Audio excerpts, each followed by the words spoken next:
How are we doing today?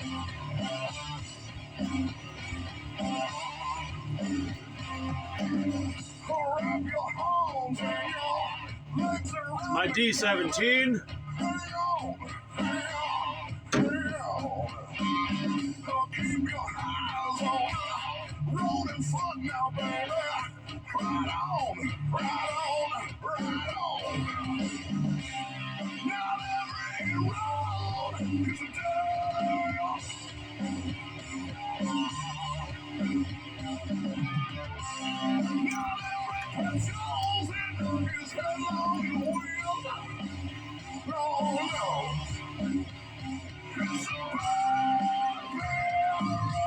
I'm sorry, I can't help myself. I'm excited. I like it. And I have not let you down. I promised a D guard Kukri. And Dead Wolf delivers. Yeah! Let's get right to it. Let me get some kindling seriously prepped up for the evening. I will use this in my wood stoves tonight. Yes, we're going to baton. Let's get right to it.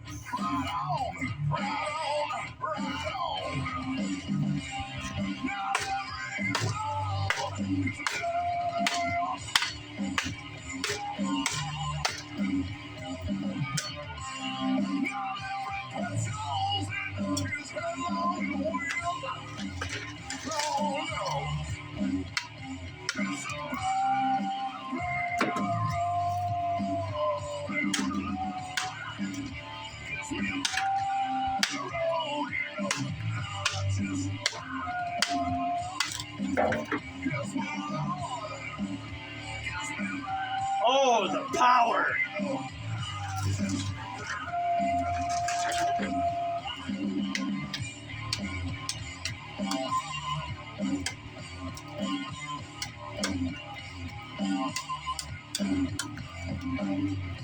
Hold your breath, hang on, turn around me, baby. Hang on, hang on, hang on. Wrap your lips, hang on, mind around me, baby. Right on. See that? It feels a lot better than this. It really does.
That wasn't easy, but it really felt good.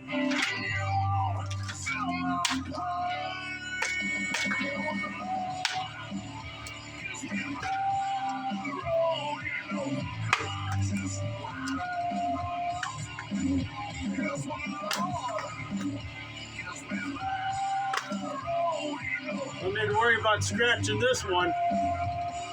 Good feel to it also.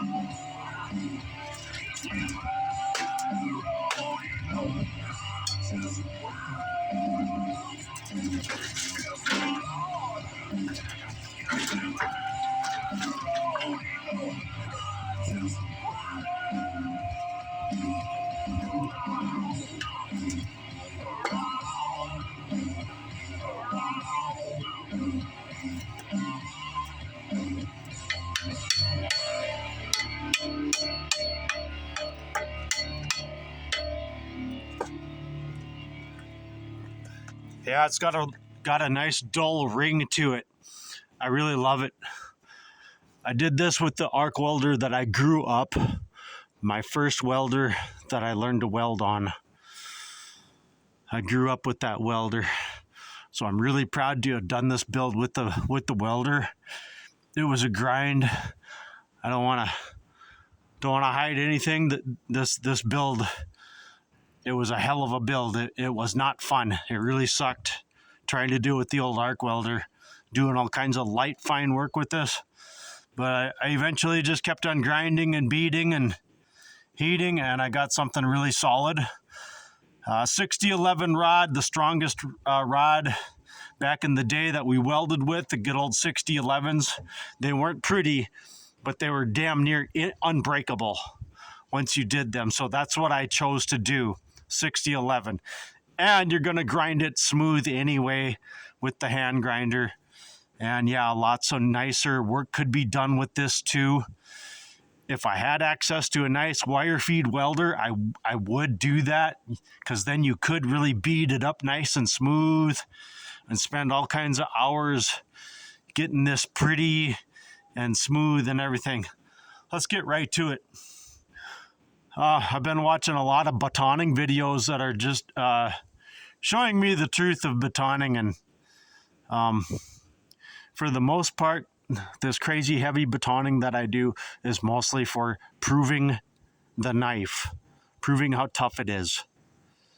It's not something that you should be doing in a survival situation. A lot of times, like these instructors are trying to tell everybody, it's not necessary. You're wasting time. Valuable time and energy splitting wood with a knife does not need to be done out in a survival situation. Okay, here in the wood yard, at home, truck camping, splitting up kindling, I do actually like it. It's almost a toss-up. I have done tests on baton splitting with the knife and the small camp axe, and it's almost equal in efficiency. And the speed to fill a 5-gallon bucket with small split firewood, it's almost the same way. But let's face it, the axe would usually be the best way to do it and the right way to do it. A lot of this stuff is unnecessary. That having been said, let me test this bad boy out by batoning a piece of firewood that should be split with an axe. Let's do it. We can't do it without tunes. Texas Hippie Coalition. Here we go. Right on.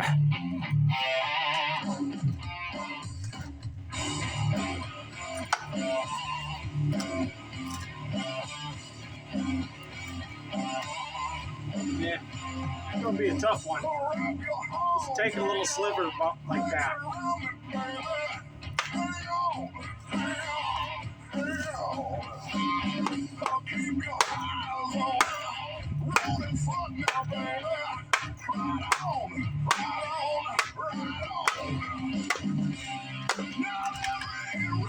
See that?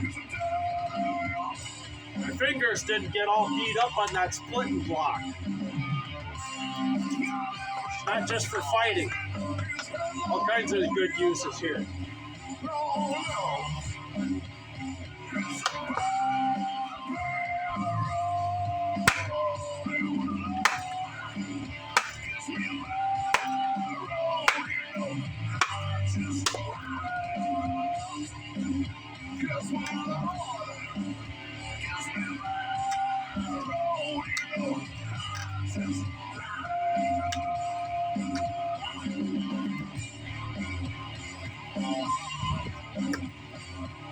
Giving you some side flex. Hold your breath, hang on, turn around me, baby. Hang on, hang on, hang on. Wrap your lips, hang on, mind around me, baby. Right on, right on, right on. Now let me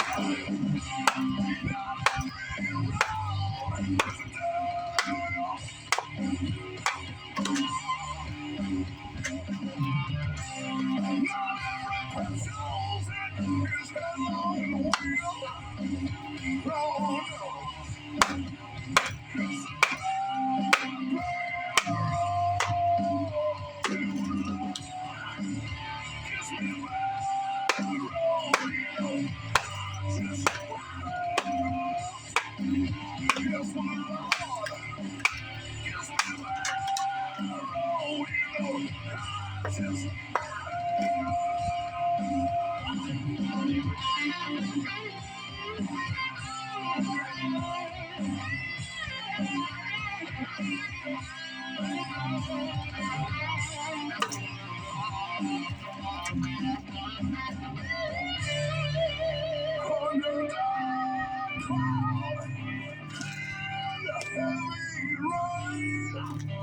Do some side flexes. See my tears, and you feel my pain. Kiss me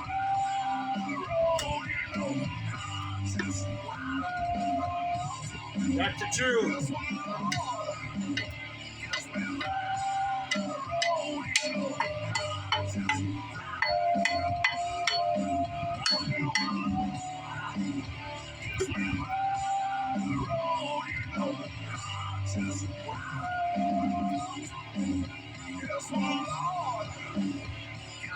Good.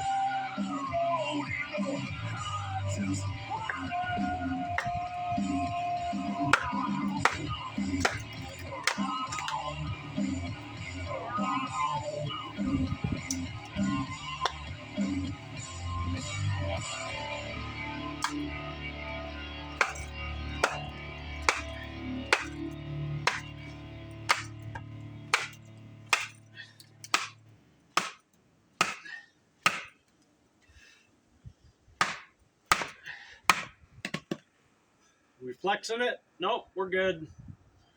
Going right through the gnarly parts where it's starting to get knotted.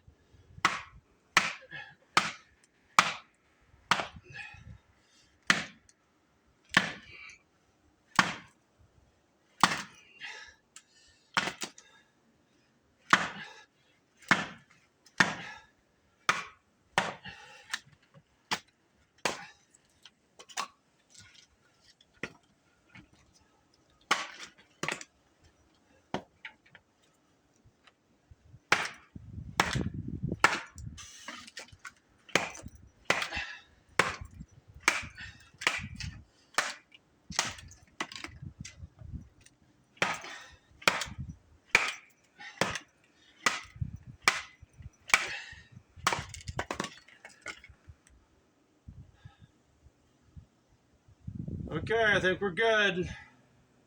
So far, so good. Got that nice dull ring to it.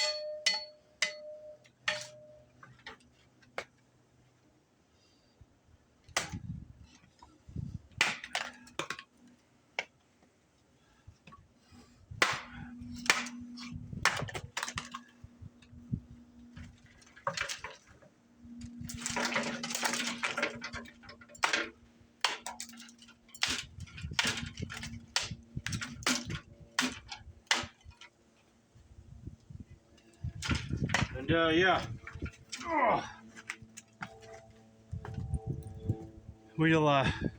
we'll sharpen this up someday. So we go cut a frozen water bottle with this thing. Let's do some of that. I'm gonna go reset up out at the knife throwing range. We'll cut a water bottle. How about it? Really gonna try and Joe X this baby all the way. As far as the water bottle and the batoning, that's the only thing I do. I don't chop through car doors. I don't stab through car roof. Joe already did that with a 52-100 blade. He already did that. He showed how they chip out and chunk out, and yeah, really happy with this. I feel it. I feel that that's not going to break or let go. What happens, as I have demonstrated here, and as some of these guys I'm finding, knives are not made to do that. It's the pounding with that heavy baton, hitting that blade.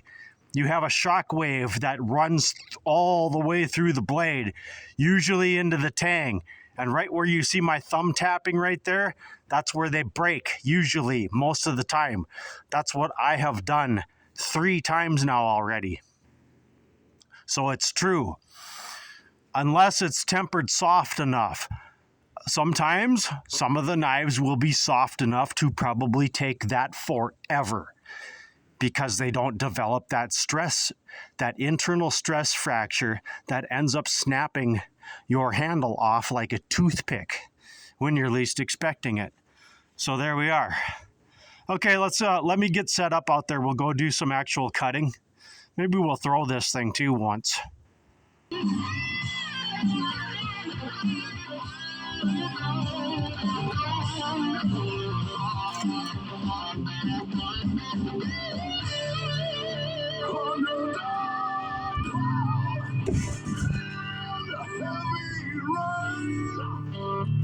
No, you won't see my tears, and you won't feel my pain. Kiss me by the road, you know, I just kiss my Lord. Kiss me by the road, you know, I just Tough cut, guys. Gills. It ain't easy. Solid ice, it's not easy.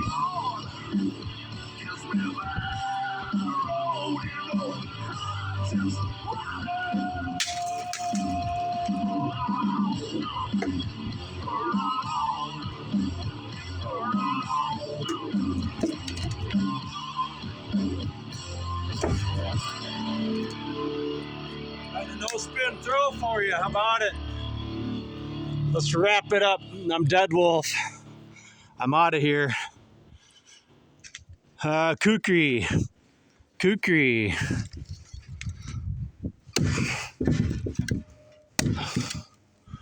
Getting on a very special target right there. Yeah, I graduated 1988 out of high school. All right. The DK Kukri.